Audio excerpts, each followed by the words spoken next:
The following program may contain strong language and mature content. Viewer discretion is advised.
Hey everybody, happy Thursday, happy Friday, Junior.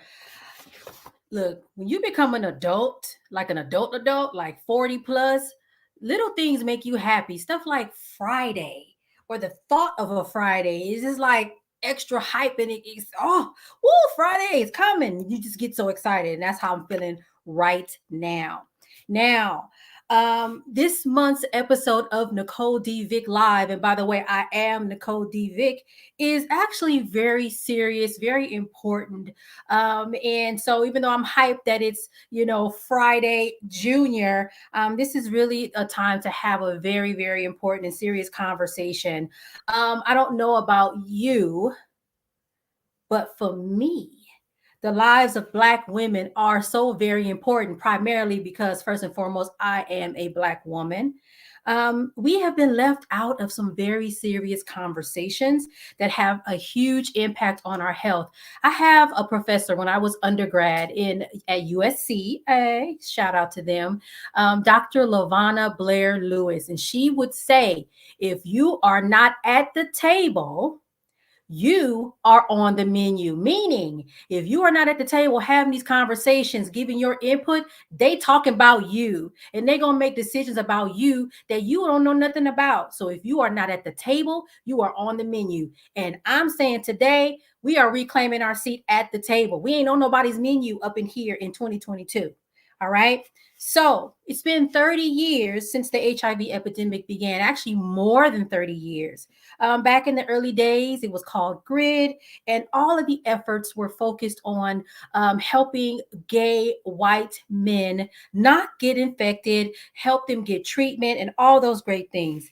Now, the data has shifted, and we're going to see later some of the changes in the data. And in the work that I do professionally, we are taught to chase the data. What does the data say? Then we, move accordingly. But to me, the conversation has not shifted away from the original conversation that was had at the beginning of this epidemic. Today is National Women and Girls HIV Awareness Day. So we are going to bring some light, some, a magnifying glass, whatever we going to bring, we bringing it today to this specific issue. Okay. So, Kwame, I don't know if you have that graphic that talks about what today is. The CDC, the Centers for Disease Control and Prevention, put it out as a reminder that we should be focused today on all of the issues surrounding women and girls that have HIV or AIDS in our communities. You'll see later what the numbers look like. And if you anything like me, when I see numbers that don't look right to me, I get a little mad, a little bit sad. And so we're going to deal with that. But let me bring Nomsa on because I will talk myself into a tizzy on this particular issue. Come on, sis.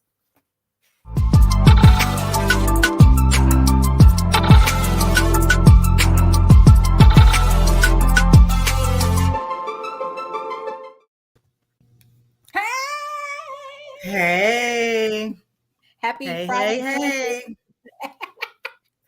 Oh my God, happy Friday, Junior. I was telling them earlier, when you grown, little stuff like the prospect of Friday coming is like real exciting. Like, why is that? Uh, how you doing? I'm good. I'm hanging in there. I'm hanging in there. See, I feel bad because you got your natural curls, and I done put on Pocahontas today, and I done went the other direction. But That's all sometimes right. You be you. You be that's all you you. need inches. Which is Samson You and Delilah. you know what? Hair is an is like, it's a another. Oh, what girl? Accessory. Yes, I needed to be the end of the week because I can't even get my words together. Hair is an accessory, and you do whatever you want to do with that accessory. So you want to have inches today. You have your inches, and I'm gonna have my coils. Indeed, and tomorrow I might have my coils. That's the beauty of Black womanhood. We can do that. We can switch it up. We can change the color. We can do all things. I mean, because we are all things. I mean, just putting it out there. So, Yes, as I yes, ma'am. said earlier, this is National Women and Girls HIV/AIDS Awareness Day. Why is this conversation important to you? I think you're the one that actually suggested we talk about this month. So, why is this Yeah. important to you? And what you want? What do you want to achieve today? I will say, whenever we can highlight uh, Black women, our needs, make us visible, I want to do that, right? And so I think when it comes to our health, literally, I'll just step back a couple of seconds. I'll take a few steps back. We meaning Black women, oftentimes are put on a shelf. So all of our needs, concerns, or want, or take a back seat. And so whenever we can put us up front and highlight areas that we need to continue to recognize and bring light to, attention to, and awareness and knowledge, I want to be a part of those conversations. And this is not only we have today's day, but is Women's History Month, right? Yes. And so this is also an opportunity to just highlight women, Black women, our needs, our wants, our concerns, and we just need to not. It's just an important topic, and we just need to bring it to the table. I mean, it's full circle for me. When I was in graduate school, actually, my manuscript, there wasn't a dissertation, but I can't even think what it was. My thesis paper was actually on the stigma related to HIV in Black women. So Wow. in that project at that time, when I was writing, it was like no one, it's like no actual Black woman with HIV was going to talk to me. Right. So I had to I got a lot of my information through counselors and educators who worked with women, actually doing a group, I want to say through THE clinic many, many years ago. So it's just like full circle. Has always been an interest, and it continues to be an interest. And it continues to be an area that we need to continue to move the bar on, just with so many other issues as it relates to Black women. Absolutely, absolutely. And I think for me, there's a personal sort of interest in this topic. I had a family member probably 10, 15 years ago tell me, hey, I'm HIV positive. And it really impacted me in such a profound way that around that time I did AIDS Life Cycle. It took me, convinced Jackie, our friend Jackie Provost, and a few others. Hey, let's go do a bike ride from San Francisco to LA.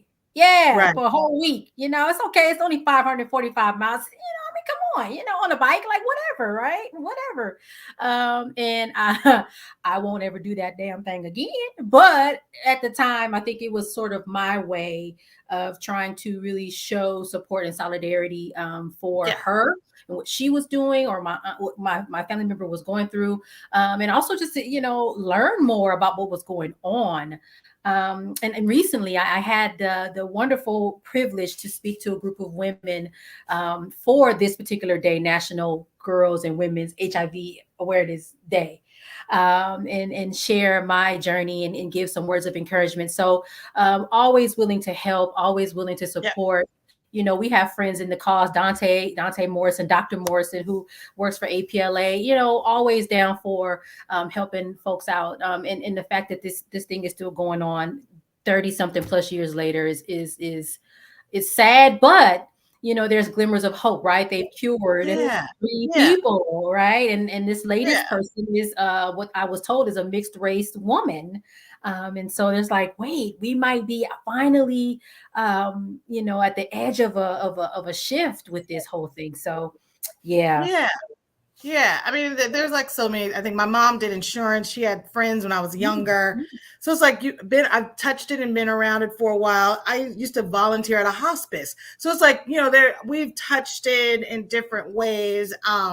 But back then, deaths, it was hard, right? So that's a hard cycle to repeat. And so, but even with that, when I think about this, Nicole, women were not talked about still. It was like, it was still we're still like in the closet kind of thing. But I'd gotten very attached to a Black woman at the hospice place where I was volunteering at. And so she really was, and I was with her those last several weeks before her passing. But she has always had a place in my heart and will continue to have a place in my heart. And I think that might be part of some of the reason why I do some of the work I do.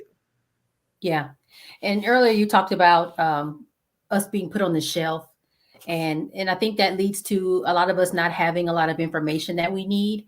And I was, me, I'm always on social media. So I was on Instagram kind of scrolling around, and I noticed that someone was talking about PrEP. And I'll just use it as an example. And there are Black women like, we can't use PrEP. PrEP is not for us. We can't use PrEP. And other people were coming in, yes, you can. And I'm like, I didn't even know, so there's still a lot of misinformation. There's still a lot of shame, stigma. People are still tripping about, well, it's the DL men, when it's like, no, when I look at the data, it's heterosexual contact. I'm like, no, that's not what it says on the graph now. So there's still a lot of misinformation. Folks still taking penitentiary chances with their bodies.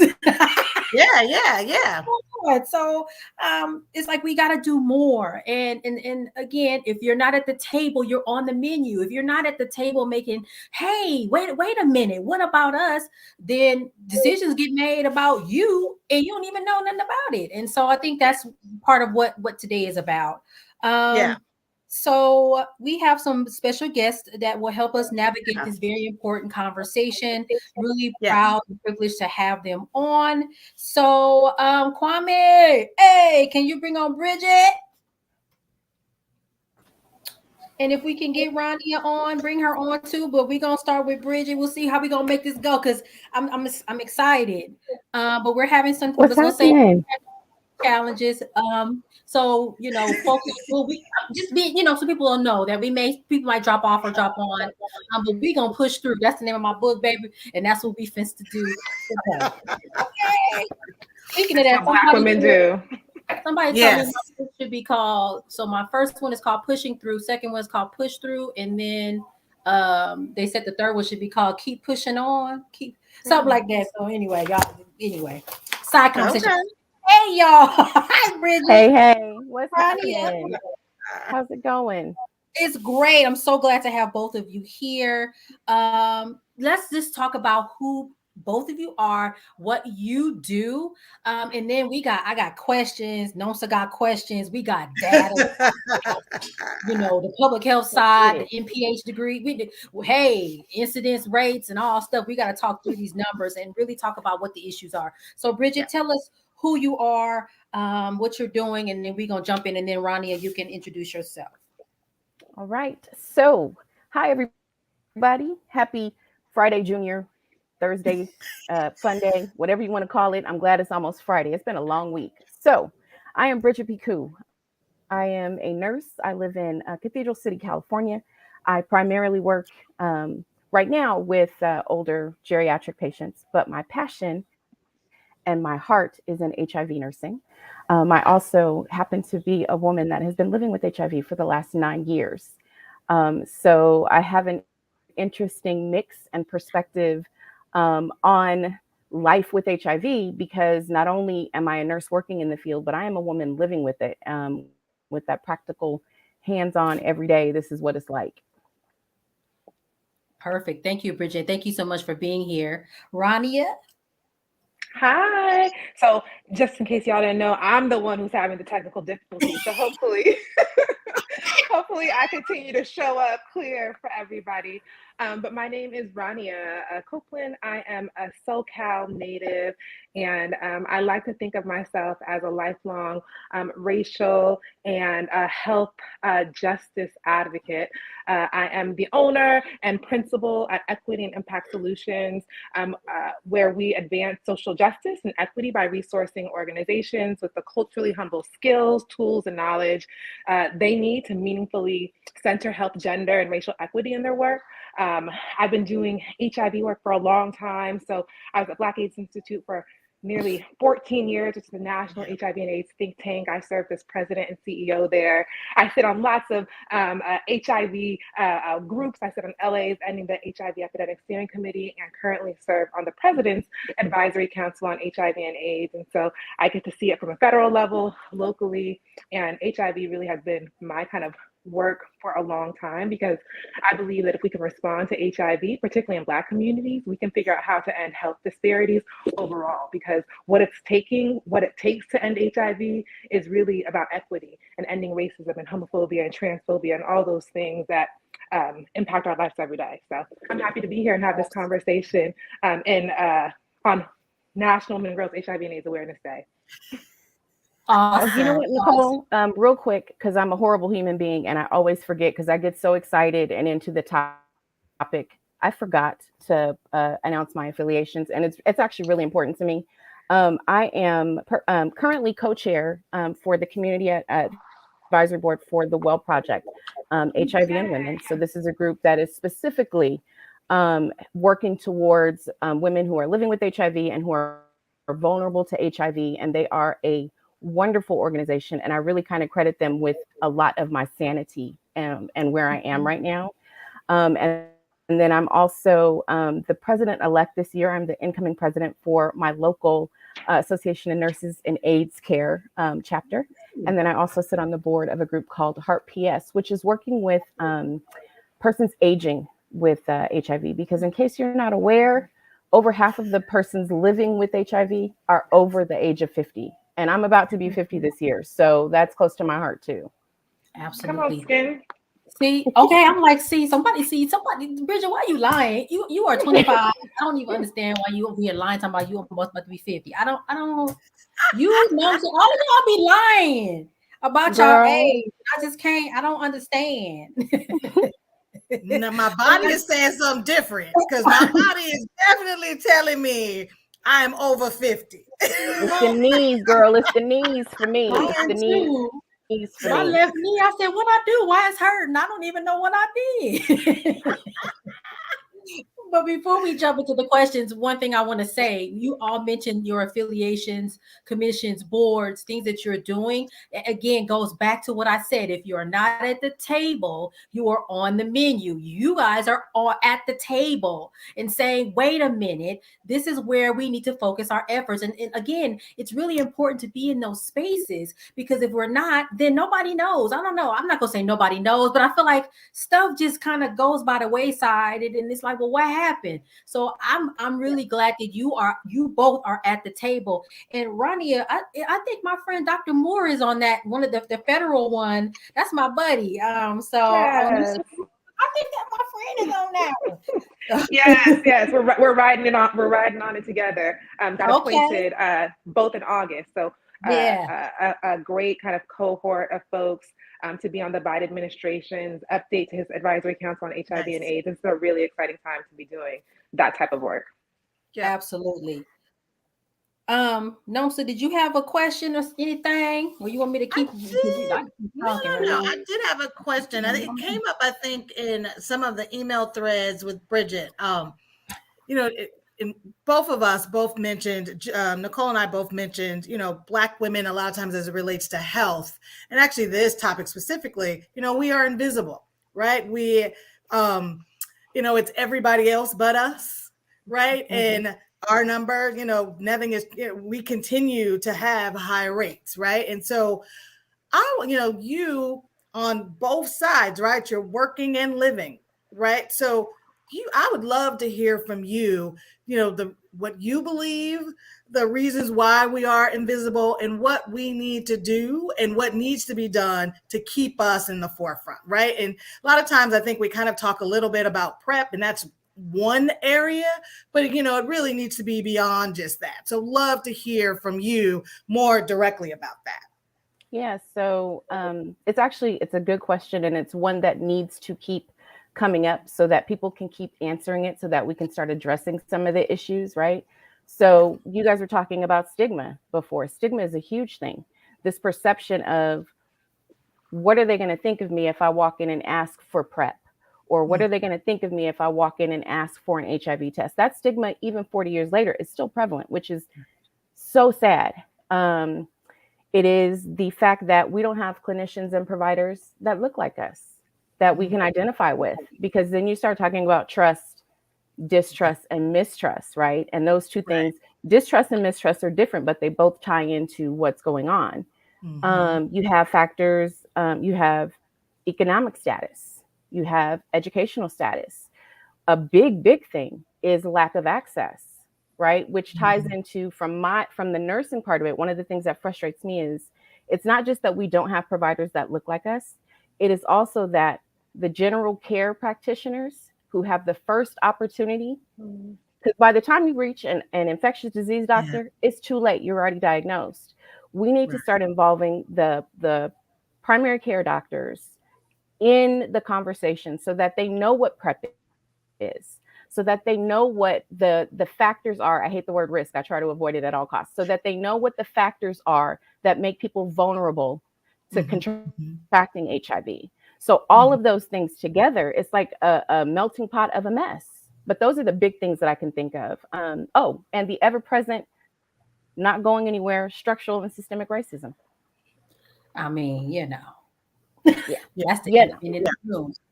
Rania, do you have any insight on that, as what Bridget was talking about? I mean, Bridget laid it all out, and I think for Black women in particular, that what makes our experience so unique when it comes to PrEP and then HIV overall is that, when you look at the data and the numbers of who's living with HIV, Black women make up a small portion, right? That the majority of new HIV cases are among men who have sex with men, or same gender loving men, gay men, queer men, right? So that's who the majority of the numbers are. And so we see this huge focus on gay men, which in some cases makes sense. But it also doesn't speak to what Black communities in particular have been saying. And what we know is that you can't heal one of us unless you heal all of us. And so, Black women are disproportionately impacted when it's really uniquely so when it comes to women as well, right? And so when we look at Latinx women, when we look at white women, our number of new HIV cases is dramatically, exponentially higher, right?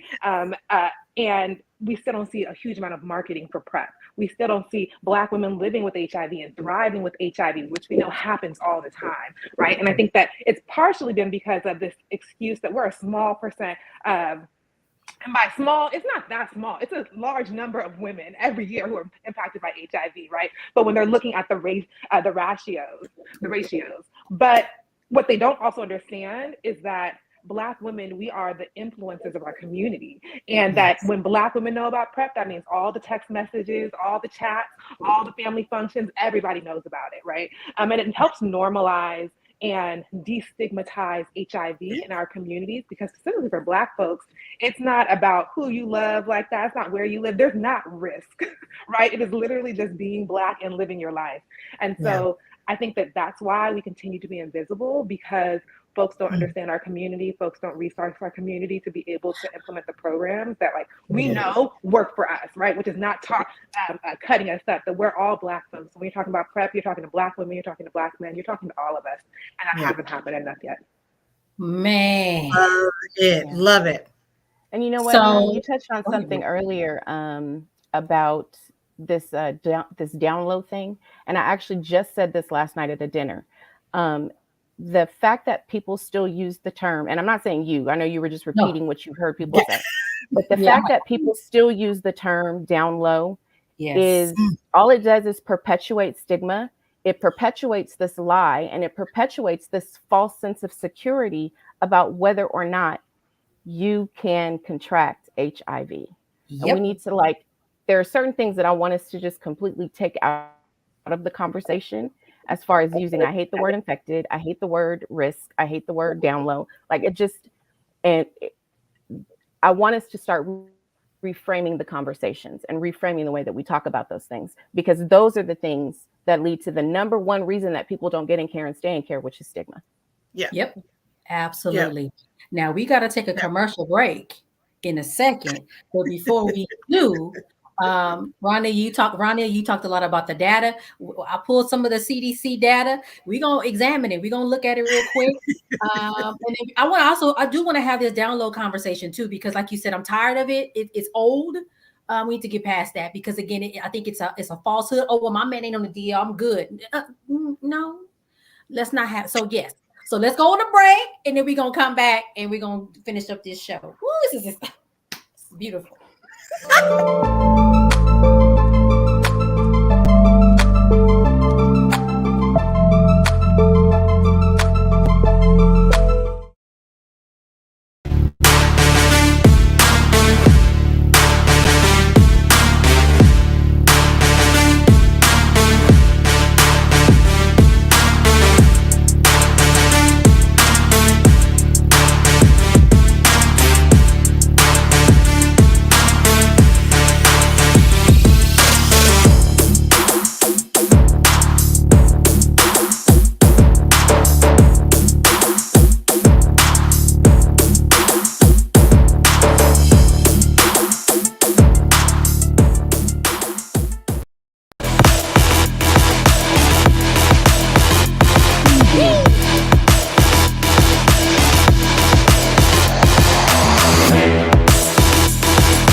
And we're back. I don't know about y'all, but I was dancing. That was my cardio for today during the commercial break. Because that was hype. The music is hype. Pyro Media Network is hype. Proud to be a member of the Pyro Media Network, and you can catch this show once a month here on Pyro Media Network, or Pushing Through, which is the show I have with my 25-year-old daughter. Your relationship with your adult child does not end when they turn 18. We have those that kind of fill in the other weeks on Thursday. So check us out. All right, we back, because let's have the DL conversation, and then let's look at the data. And Wait. Go. Before the DL conversation, I want to bring something up really quick that both of the ladies have shared that I think is important, right? As we to continue the conversation, it's around, we're talking about stigma, but normalizing. Because I think when we get to a place to normalize these things, then it starts to break down those levels of stigma. Because until we get to that place, we then continue to have misinformation. We continue to have folks not put this issue as well as other health issues in the forefront. And so I think, however, we need to do that. And I think we talk about things in creative ways in different places, whether at the barbershop, the nail shop, the beauty salon, at family dinners, at family functions, at the park, in the backyard, wherever, right? In terms of having the conversation with the folks that need to have it.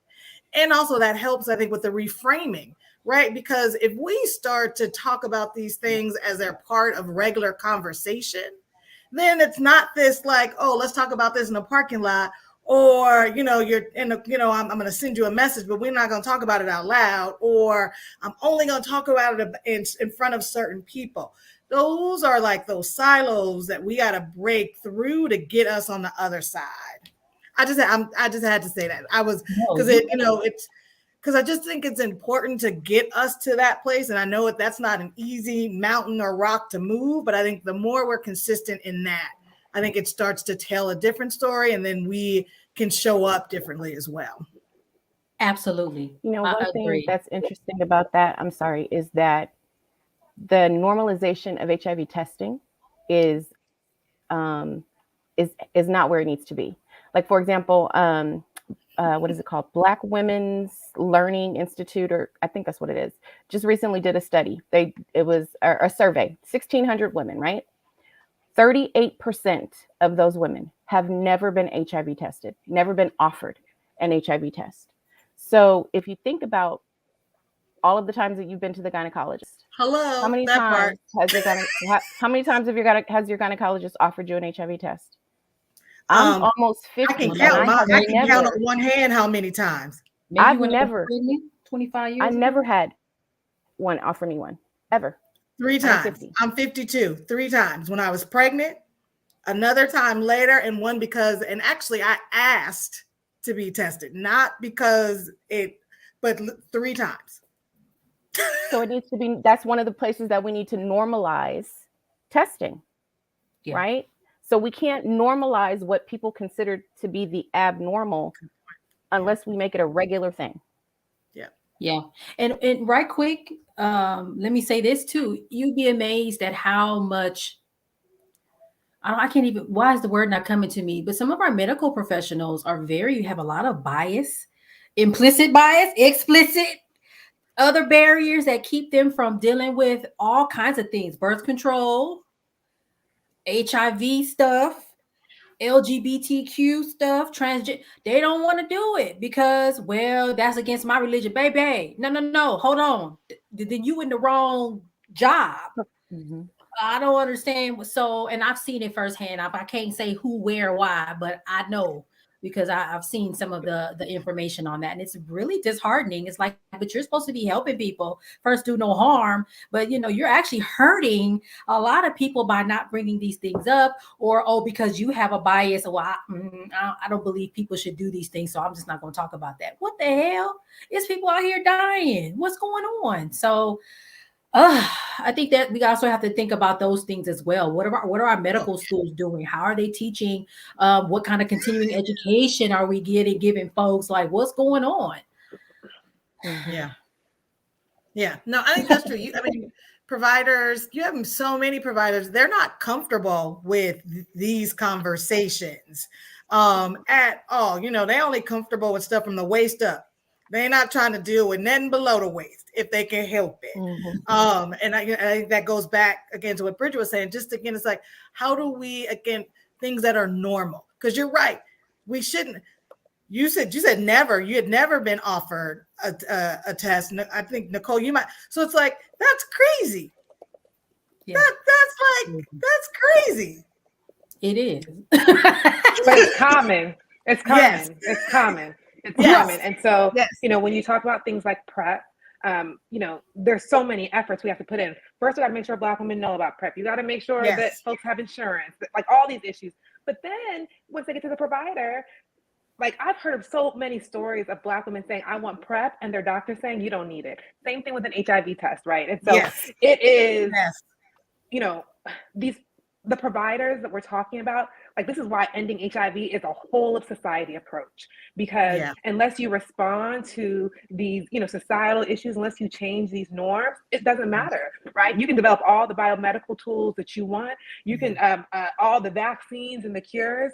That's not the biggest issue. The biggest issue is the lack of education, the lack of awareness, the stigma that we have, the, patriarchal things that we continue to push forward, like down low, right? Which is really just about being homophobic and transphobic and thinking that, there's only one way of things to be, when we know that we're diverse, we know that we're vast. And so that's the type of work that's going to get us to an end of HIV, which for me is exciting, but also kind of scary, because it's like, how do we get there? How come we have people continue to die and it's our folks? Why are people continue to be, hurt and impacted when we know the solutions? Yeah. Absolutely. So, All facts. do we want to do the DL or do we want to do the data? Which I want to do, DL or data? It's your show, lady. What you want to do? I'm asking y'all. All right. So, you know what? Let's start with the I would say look at the data. Okay. That would be my that would be more I would want to start, and then we go. Let's start there. Let's start there. Kwame. So here, this is national data, okay? This is CDC data, diagnosis of HIV infection among female adults and adolescents by race, ethnicity. This is trend data from 2010 to 2017. Now, you guys know I'm a professor of public health, so I would say to my class, what do you see here? What does this show you? And they'll say, well, there's a disparity here. It's like, that's correct. There's a decrease overall, yes, but there is a huge gap, right? That there are more Black women infected with HIV in this 7-year span of time than other races. They're kind of clustered at the bottom. So Kwame, can you show us the next one? I only picked a few because CDC, they give you the PowerPoint with everything, right? All sorts of ways to look at stuff. This is stage 3 AIDS classifications among female adults and adolescents from 1985 to 2017. So a wider time span. But again, what we see, disparity, that huge gap from between Black and everyone else. So we are very much disproportionately impacted. I'm using my big words here. Next slide. I feel like I'm at like a meeting, and then this is the one I think, and maybe you guys can chime in. This is the one where I was like, Black women represent 13% of the population. So they're out of all the people in this country, 13% of us are Black women, but yet we represent 58% of HIV infections, and this was 2018. Okay. And I think there's a question in the comments, but we're going to go next. I think there's one more, Kwame. All right. Yeah. So then here's again, you see these gaps, but this is the one. And I think maybe this leads us into the conversation about the DL or not, where people were like, oh, you got to stay away from them DL men. And here it says for Black women, 92% of infection is heterosexual contact, 8% injection drug use, and then other is 1%. And that's higher than Hispanic or white in regards to the different types of infection. So the numbers don't bear out sort of this doom and gloom, oh my gosh, there's these secret men walking around with, I don't know, DL tattooed on their back. I don't know what it is, but we all are scared of this boogeyman, and it's not that. It's bigger than that. Next slide. And then this is, again, just another way to look at the data. AIDS classification, again, 2018, African-American women, 60%, I'm sorry, where everybody else is well under 60%. The next highest one is 18%. So 60, 18. And then it goes down from there. So those are the stats. Thank you, Kwame, for putting that up there for us. It's a lot. It's a lot, y'all. And that's not LA County. That's the United States. I don't have LA County. I didn't stop to look. So I don't know, Rania, if you have LA County data or are aware of the data, that if you want to give that insight, I don't know if you know. Yeah, I mean, LA County trends same as national. We actually have seen one of the biggest decreases in new HIV cases amongst Black women, amongst all women over the past few years. But you see it in a graph. The biggest drop is like this, right?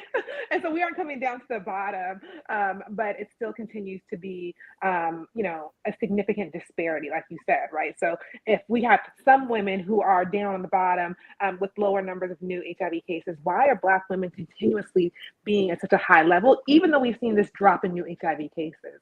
You also showed, Nicole, AIDS deaths, which I think,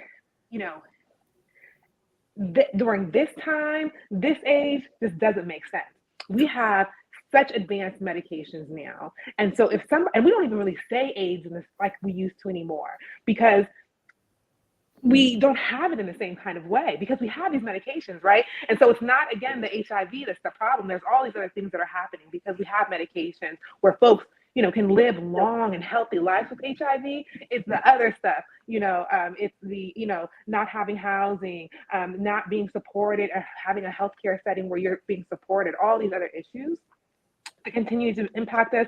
And then I think the last thing I would just say, especially for LA County, and this is actually across the country, we've seen an increase in new HIV perinatal cases, right? So women who are living with HIV, who are delivering babies who become HIV positive. And this is one of the things that, for many years we didn't see new cases of this because we have the medications, we have the strategies. Most women are going to the doctors to deliver these babies anyway, right? And so if they're not being caught there, what is happening within these medical systems where we're having babies that are being born with HIV when for years that hasn't happened? And so, it's a really kind of interesting time because, we talk about having the tools to end HIV. And when we talk about the tools, really it's biomedical tools, right? It's the billions of dollars that have been spent on medications for HIV that we have, but we haven't had that same type of investment. And what we know drives the disparity of HIV amongst Black women. And we haven't had that kind of focus that we know Black women need to have if we are serious about loving and caring for Black women and making sure that we're healthy and whole. Yeah. I mean, I think you raise a big point there, right? There's the advancements, the investments, but if those advancements aren't targeted to the folks who need it, then only thing we're saying is we have it, we're just not doing nothing with it. And so it's like, so what does that, so again, what is that, what is that telling us again about how we are viewed, our value, our worth, right? When we have the tools and resources, but not getting them to the folks that's needed. And I think what you just talked about even kind of lines up with a question that we have. And that question is, do you feel supported by Black men, gay or straight, in your fight against HIV? Oh, y'all asking big questions. Okay. That was Dr. Morrison. That's Dr. Morrison. We don't sugarcoat it around here. Let me go ahead and tackle that question. Boom. No.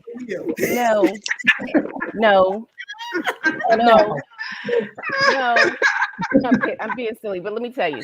In sign language, no. It's the no for me. Because you know what? Part of it, and I'm going to say this, a lot of it goes back to stigma and perception, right? Yes. Because if I'm seen supporting you, that means I must have the same thing you have, right?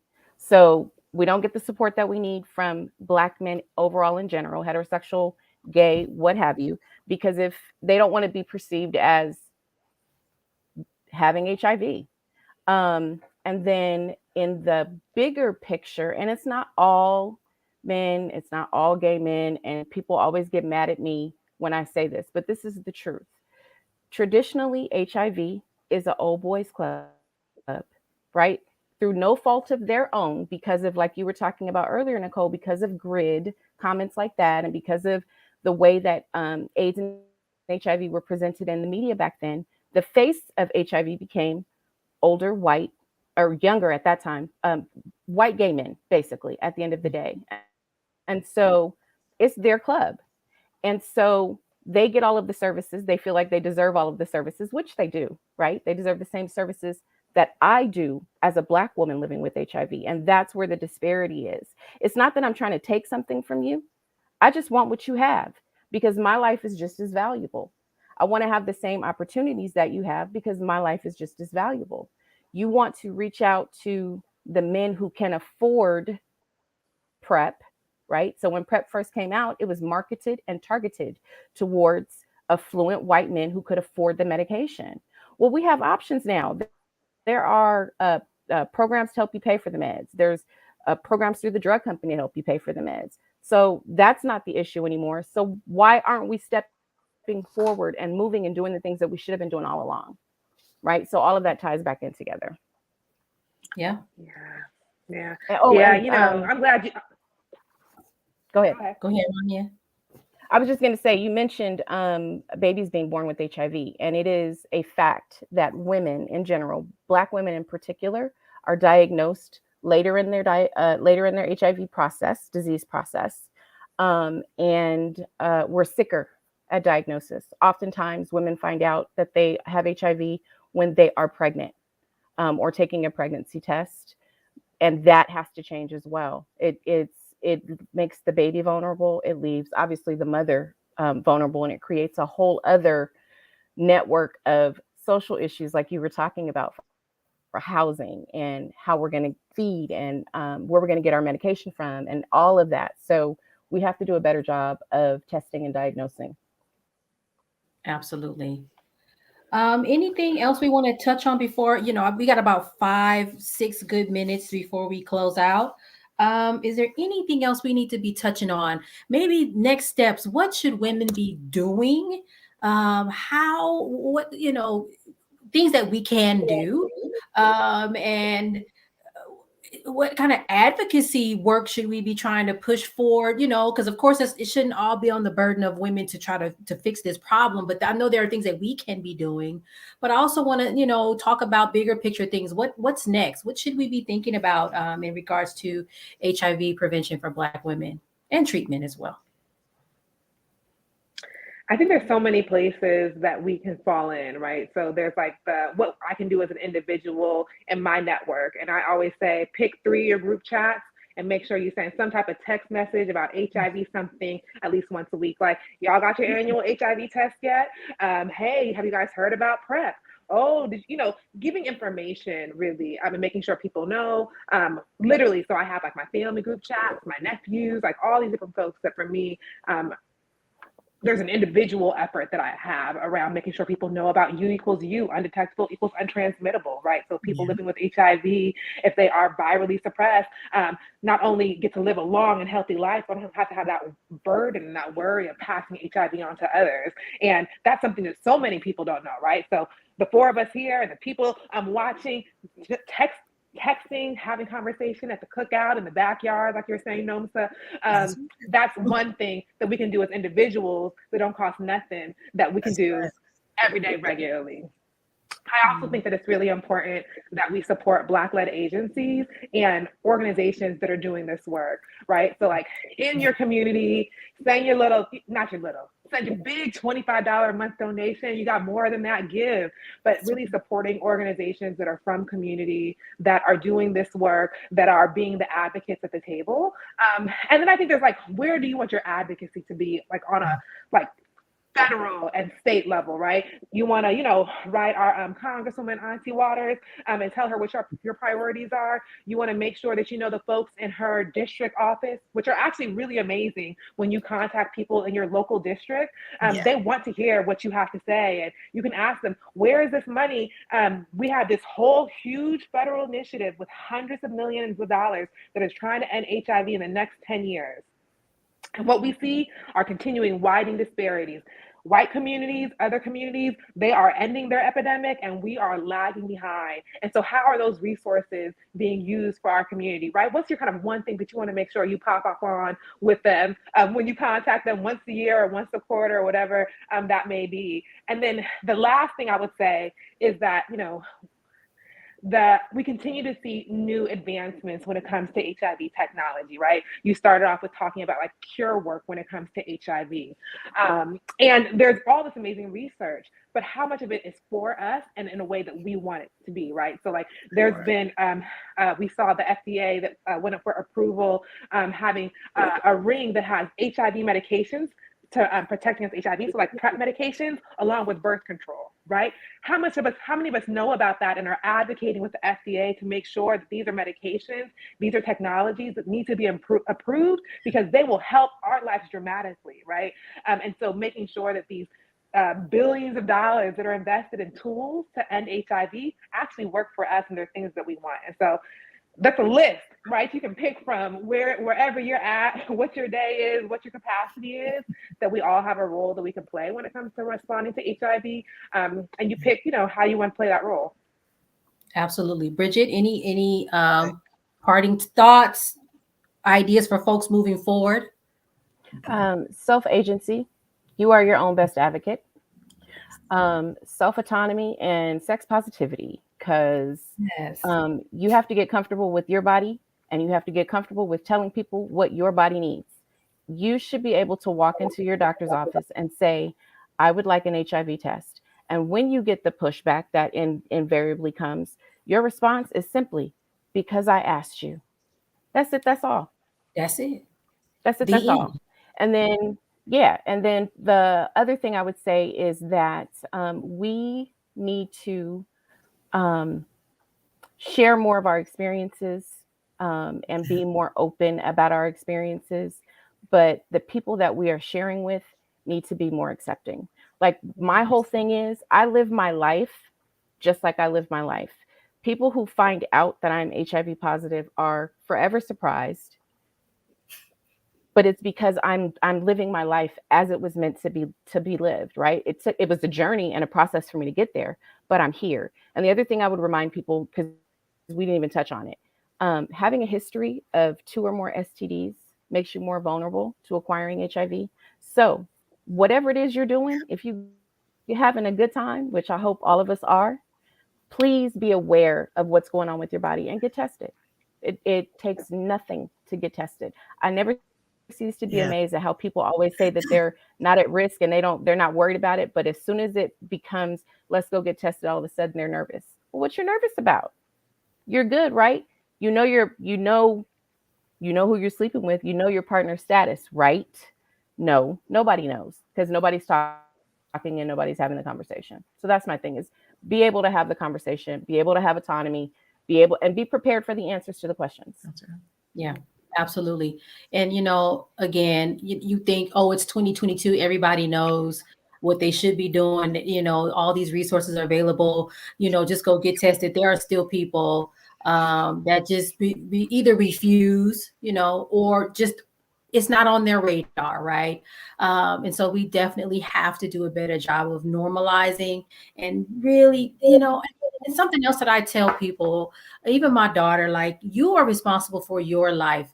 You have to make sure, that you're taking care of any interactions, sexual, with you got to put that condom on. You can't rely on what other people are talking about because our society has created a situation where people cannot say what's really going on. So they're not going to tell you what's going on. So you got to be, good on your end, because at the end of the day, if it's done, it's done. Chlamydia, whatever it is, right? And so, it's a lot. It's a lot that we have to really work on. So thank you both for those suggestions. Noam, so you got any closing thoughts on this conversation? I feel like we need to do a part 2. I just I feel like I want to talk some more, but Bridget raised a few things that I think are important. I'm glad she did raise it, especially talking about STIs and how that gets you closer to and what that means.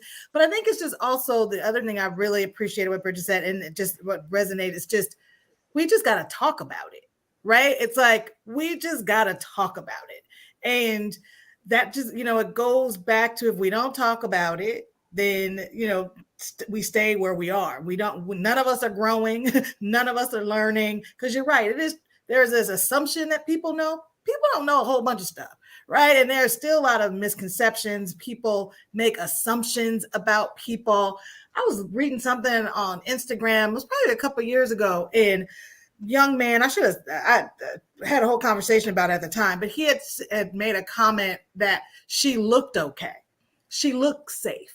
And I'm like, well, what does look safe? What is looking safe? What is that? What does that mean?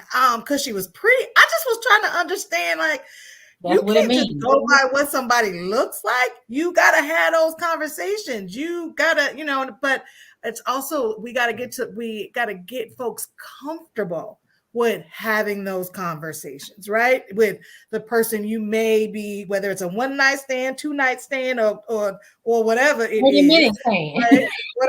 Long, whatever. But being comfortable with having those, because your body is your temple, and you got to protect it. You can't rely on nobody else taking care of your temple, whether it's that provider that wants to push back on what you're asking for, or the young man or older man who's pushing back for whatever reason he's pushing back for, right? So it's like we have to empower women to own their decisions and their bodies and what happens to their bodies in a very different way. Absolutely. Absolutely. All right, y'all. We gotta shut it down. This was amazing. Again, we may have to try to figure out to have another part 2 and kind of dig a little deeper in some of the other issues that have kind of come up. But as we part ways, I want to remind all of you that are watching to pick up a copy of one or both of my books, Pushing Through, Finding the Light in Every Lesson, or Push Through 52 Weeks of Light in Tough Times. You can visit my website, www.NicoleDvick.com. You can follow me on my social media. On Instagram is Nicole D Vick. Facebook is Nicole D Vick. Just type Nicole D Vick and everything gonna come through what you need to see. And of course, my show with my daughter, Pushing Through, every Thursday. That's not the second Thursday we have our show. So thank you all for being here. Thank you all for watching, and we will see you next time. Bye. Bye. Thank you, ladies.